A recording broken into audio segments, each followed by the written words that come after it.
A House resolution honoring the life and service of Chief Warrant Officer 2 Charles Paul Nord. Whereas Chief Warrant Officer 2 Charles Paul Nord was born in Breckenridge, that's in Minnesota. He graduated from the Perham High School in 2007 and obtained his associate's degree in construction electrical technology. Whereas Chief Warrant Officer Nord enlisted in the Minnesota National Guard as a tanker, rising to the rank of Staff Sergeant, and was selected for Warrant Officer Candidate School with follow-on instruction as a UH-60 Blackhawk aeromedical evacuation pilot.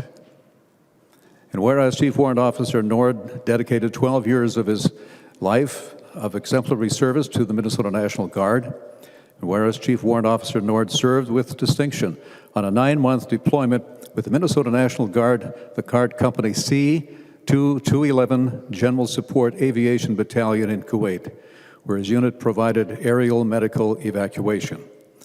And whereas Chief Warrant Officer Nord died tragically in a UH-60 Blackhawk helicopter, a crash 9 minutes after takeoff from St. Cloud, Minnesota, on a routine maintenance flight.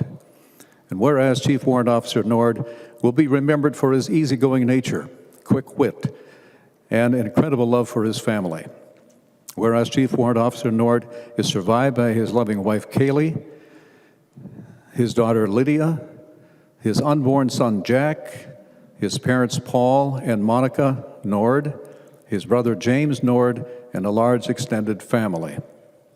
Now, therefore, be it resolved by the Committee on Rules and Legislative Administration of the House of Representatives of the state of Minnesota that it be recognized Chief Warrant Officers 2 Charles Paul Nord for his dedicated service and ultimate sacrifice to our state and country.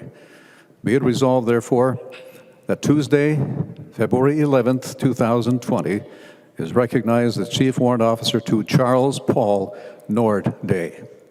Thank you. Members, please stand for a moment of silence for the fallen officer.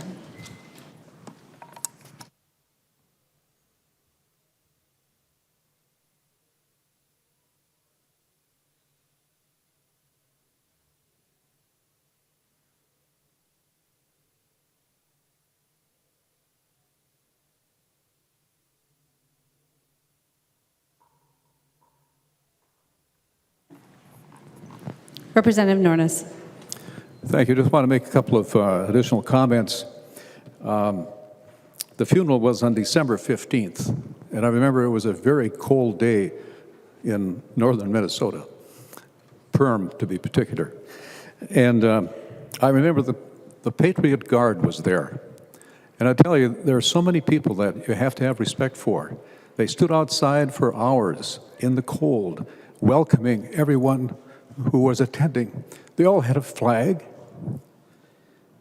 To me, that was pretty impressive. And then the service itself. I should mention that he was just 30 years old. And he had returned home in May of this past summer to begin building a family home in Perham, which he completed, and they moved in August.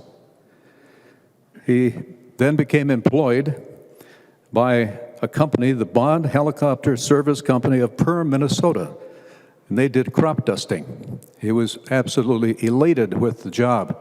And if you've ever watched these crop dusters and helicopters, I mean, that's like the worst ride at an amusement park. For me, I mean, I'd throw up the first loop, you know. But he thought that was the job, a dream job for himself. He was very excited about his son, Jack. Jack is still due. He was due the early part of February. I called back to some friends to see if he had already arrived, and as of today, he has not. But he had a 2-year-old, and she is probably missing her dad the most. So I never met this young man either. But when you attend the funeral, it's like, you read about the obituary, you read about the family, you see the family and his 2-year-old. She was acting like any other 2-year-old that day. She was not aware of how sad it was.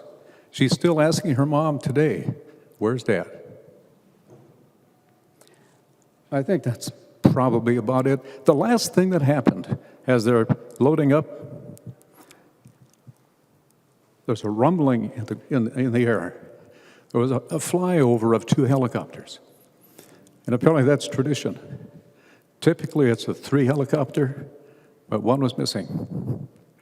So, again, thank you.